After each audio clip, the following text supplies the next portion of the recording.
ओम नमः शिवाय। जय श्री राम। राधे राधे मित्रों, कैसे आप सभी लोग। आशा करता हूँ हमेशा की तरह आप लोग कुशल मंगल से होंगे, अच्छे से होंगे, स्वस्थ होंगे, दूसरों की सहायता कर रहे होंगे और अपने परिवारजनों मित्रों के साथ खुशी खुशी प्रसन्नचित होकर जीवन व्यतीत कर रहे होंगे। ऐसी दुआएं मनोकामना मैं भगवान से आप लोगों के लिए हमेशा से करता हूँ।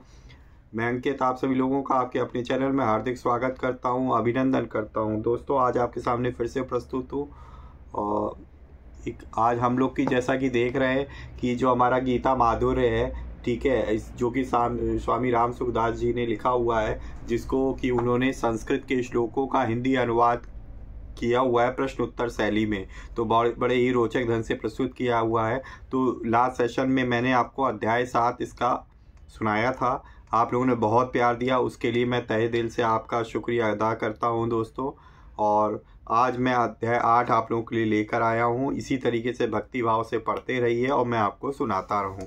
तो चलिए, सर्वप्रथम हम पूज्य गणेश जी का आवाहन करेंगे, उसके बाद स्टार्ट करेंगे। हमेशा की तरह वक्रतुंड महाकाय सूर्यकोटि समप्रभा निर्विघ्नं कुरु देव सर्व कार्येषु सर्वदा। जय श्री गणपति बप्पा मोरिया। तुमेव माता च पिता तुमेव बंधु च सखा तुमेव विद्या द्रविड़म तुमेव सर्वम मम देवो देवो। जय श्री गणपति बप्पा मोरिया। चलिए स्टार्ट करते हैं। तो गीता माधुर्य दोस्तों, और अध्याय है दोस्तों आज अध्याय 8। आज मैं आपको अध्याय 8 सुनाऊंगा। तो एक बार प्रेम से बोलिए ओम नमो नारायणाय, ओम नमो भगवते वासुदेवाय, ओम श्री राधे कृष्णा, ओम श्री परमात्मने नमः। 8वां अध्याय मैं आपको सुना रहा हूँ। आप लोग ध्यान से मनन करके भगवान का ध्यान लगाकर सुनिए। तो अर्जुन जी ने फिर श्री कृष्ण जी से पूछा, क्या पूछा कि हे पुरुषोत्तम, अभी आपने अपने आश्रित जनों के द्वारा अपने ब्रह्म अध्यात्म आदि समग्र रूप को जानने की बात कही, अतः मैं यह प्रश्न पूछना चाहता हूँ कि वह ब्रह्म क्या है। तब श्री कृष्ण जी बोले कि उस परम अक्षर अर्थात निर्गुण निराकार परमात्मा को ब्रह्म कहते हैं। फिर अर्जुन जी ने पूछा कि वह अध्यात्म क्या है।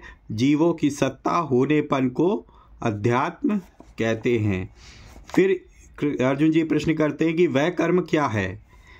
श्री कृष्ण जी उत्तर दे रहे हैं कि महाप्रलय में अपने कर्मों के सहित मुझ में लीन हुए जीवों को महासर्ग के आदि में कर्म फल भोग के लिए अपने में से प्रकट कर देना अर्थात शरीरों के साथ विशेष संबंध कर देना ही त्याग रूप कर्म है। ऐसा सुनकर अर्जुन जी के मन में फिर एक प्रश्न जागृत हुआ। वो प्रश्न था, अधिभूत किसको कहा गया है भगवान। श्री कृष्ण जी कहते हैं, देहधारियों में श्रेष्ठ अर्जुन नष्ट होने वाले मात्र पदार्थ अधिभूत हैं। फिर अर्जुन जी कहते हैं कि अधिदेव किसको कहा गया है। श्री कृष्ण जी ने कहा कि सृष्टि के आरंभ में सबसे पहले प्रकट होने वाले हिरण्य गर्भ ब्रह्मा जी अधिदेव थे। मतलब कि जो सृष्टि में सबसे पहले उत्पन्न हुए ब्रह्मा जी, वो अधिदेव कहलाते हैं।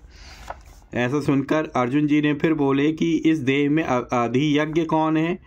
तो श्री कृष्ण जी ने कहा, इस मनुष्य शरीर में अंतर्यामी रूप से मैं ही अधियज्ञ हूँ। मतलब कि कहते हैं कि भगवान हमारे अंदर ही हैं, तो जो उनका अंतर्यामी रूप हमारे अंदर समाहित है उन्हें क्या बोलते हैं, अधियज्ञ बोलते हैं।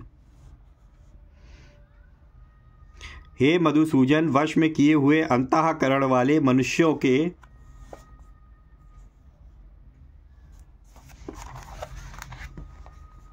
द्वारा अंतकाल में आप कैसे जानने में आते हैं, ऐसा अर्जुन ने श्री कृष्ण जी से प्रश्न किया। तब श्री कृष्ण जी बोले कि हे अर्जुन, मैं पहले अंतकाल के विषय में अपना नियम सुनाता हूँ। जो मनुष्य अंतकाल में मेरा स्मरण करते हुए शरीर छोड़ता है वह मुझे ही प्राप्त होता है, इसमें कोई संशय नहीं है। तो जो इसलिए कहा जाता है कि अंत समय में आप भगवान का नाम लीजिए तो आप उन्हीं में लीन हो जाएंगे। अदरवाइज किसी वस्तु भोग या फिर आप जो है धन दौलत और ज़मीन में ही आप उसी का मोह नहीं छोड़ पाएंगे, तो उसी में आपको लगे रहेंगे, तो फिर से आपको जन्म लेना पड़ेगा। अंतकाल में आपका स्मरण करे तो आपको प्राप्त होगा, पर यदि आपका स्मरण ना करे तो वही प्रश्न पूछा श्री अर्जुन जी ने कि अंतकाल में अगर आपका भगवान का नाम ना ले और किसी और चीज़ को अगर हम ध्यान में रखेंगे तो तब हमारा क्या होगा। तब श्री कृष्ण जी कहते हैं कि हे कुंती नंदन, मनुष्य अंत समय में जिस जिस भाव का स्मरण करते हुए शरीर छोड़ता है वह उसी अंत समय के भाव से सदा भावित हुआ उसी भाव को प्राप्त होता है। तो वो अगर वो संसारिक मोह माया मोह में बंध के उन्हीं चीज़ों को याद करेगा तो फिर से इस संसार में किसी न किसी योनि में वो जन्म लेके भटकता रहेगा।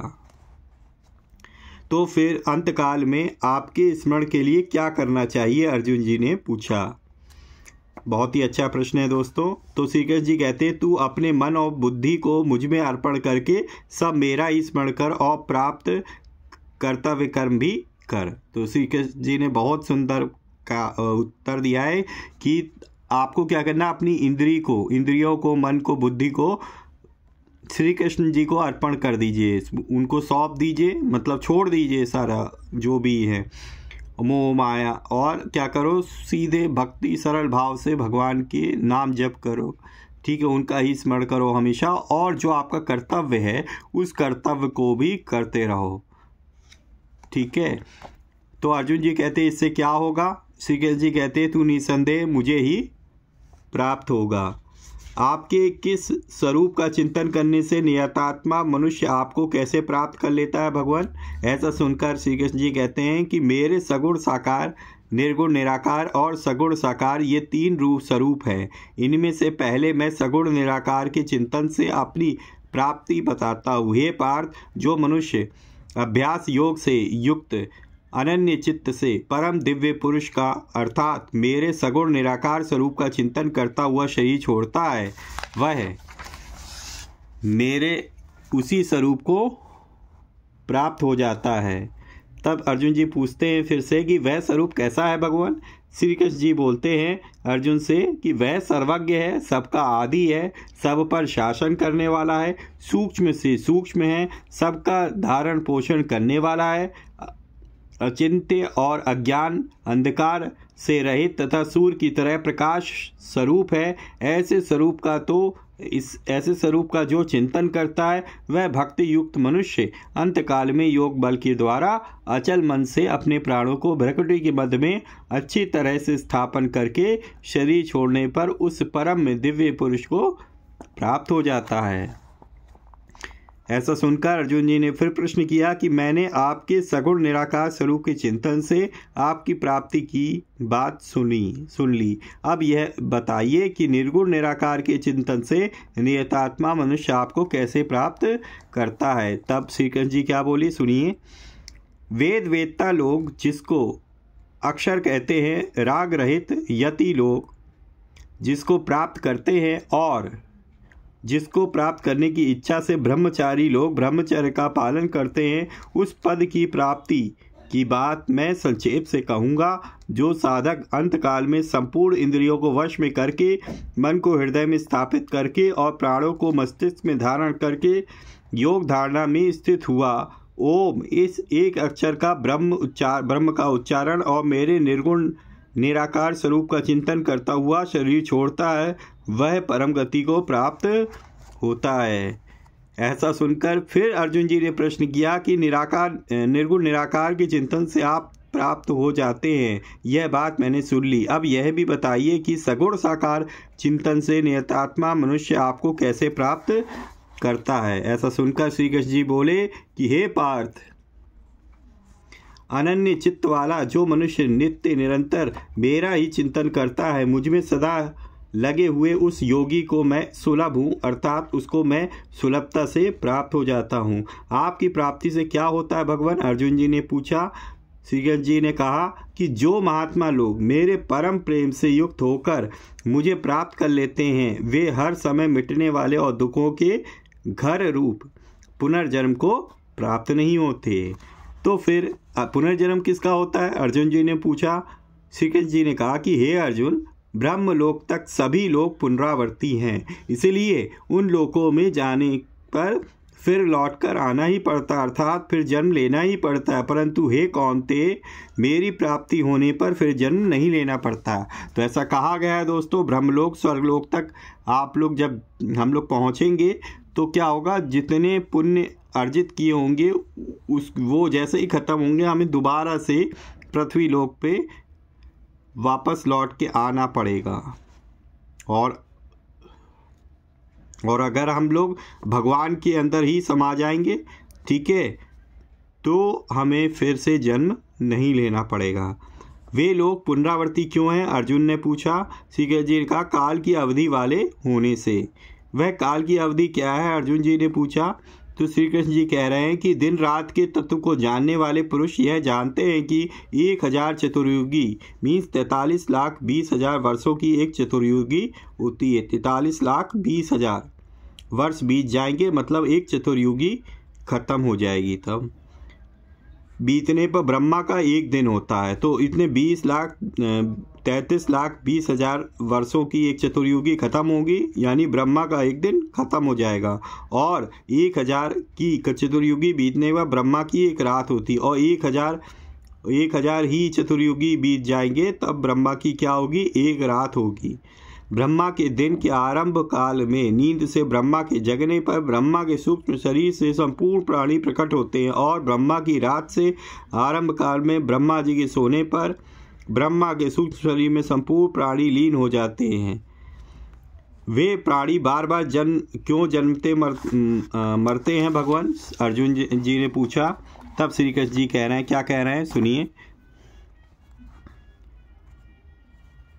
प्राणियों का समुदाय तो वही रहता है जो कि पहले सर्गों में था, पर केवल अपने राग द्वेष युक्त स्वभाव के परवश होकर वही प्राणी समुदाय बार बार ब्रह्मा के दिन के समय उत्पन्न होता रहता है और ब्रह्मा के रात के समय लीन होता रहता है। उस अव्यक्त ब्रह्मा के सूक्ष्म शरीर से भी श्रेष्ठ और कोई है क्या, जिसका कभी विनाश नहीं होता? अर्जुन जी ने पूछा।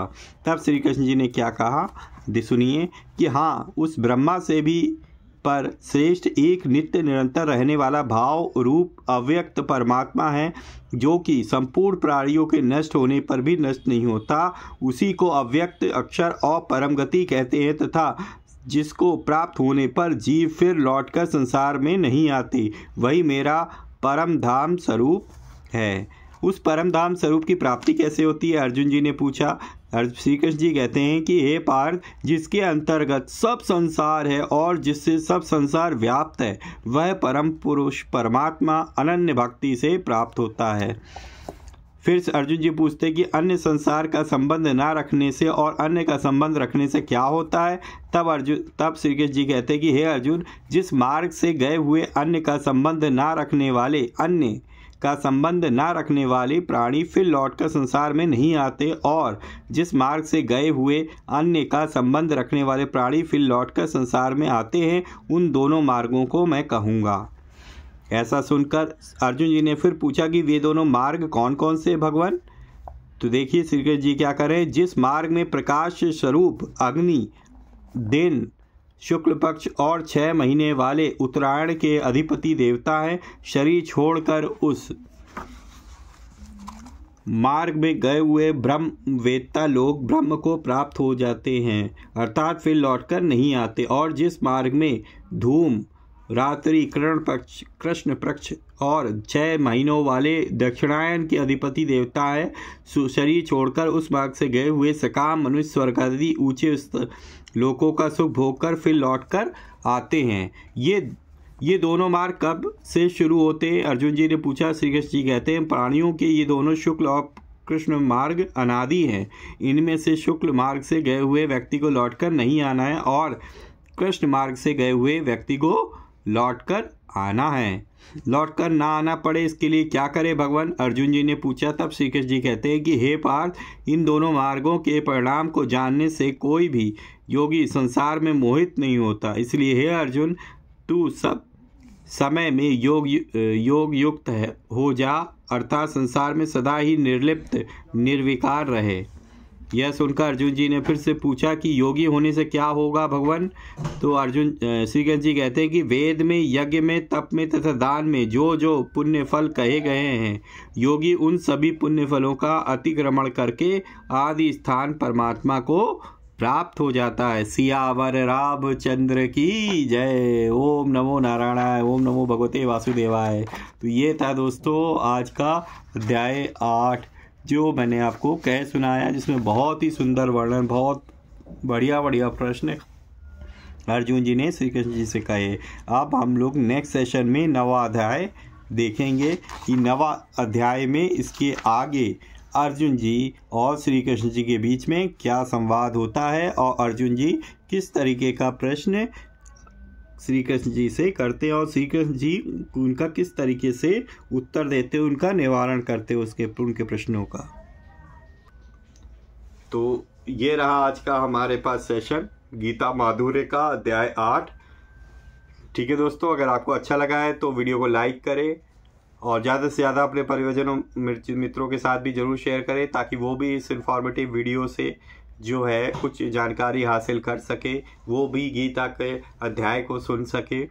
और नेक्स्ट सेशन में हम अध्याय 9 को सुनेंगे, तो जुड़े रहिए हमारे साथ। पहली बार चैनल पे आए हैं और इस तरीके की आपको रोमांचक कहानियाँ, कथाएँ और जो है पाठ सुनना पसंद है तो मैं इसे चैनल पे लाता रहता हूँ आपके लिए। तो आप मेरे चैनल को सब्सक्राइब कर सकते हैं, बेल आइकन को जरूर प्रेस कर लीजिएगा ताकि लेटेस्ट से लेटेस्ट वीडियो की इन्फॉर्मेशन आप तक तुरंत ही पहुँचती रहे। ठीक है दोस्तों, तो इसी तरीके से भगवान की भक्ति करते रहिए, अपने परिवारजनों मित्रों के साथ खुशी खुशी प्रसन्नचित होकर जीवन व्यतीत करिए। मिलेंगे नेक्स्ट वीडियो में। हाँ, और हमेशा ध्यान रखिए किसी न किसी एक पर्सन की आपको हमेशा की तरह हेल्प करनी है। मिलेंगे नेक्स्ट वीडियो में, तब तक के लिए जय श्री राम, राधे राधे मित्रों।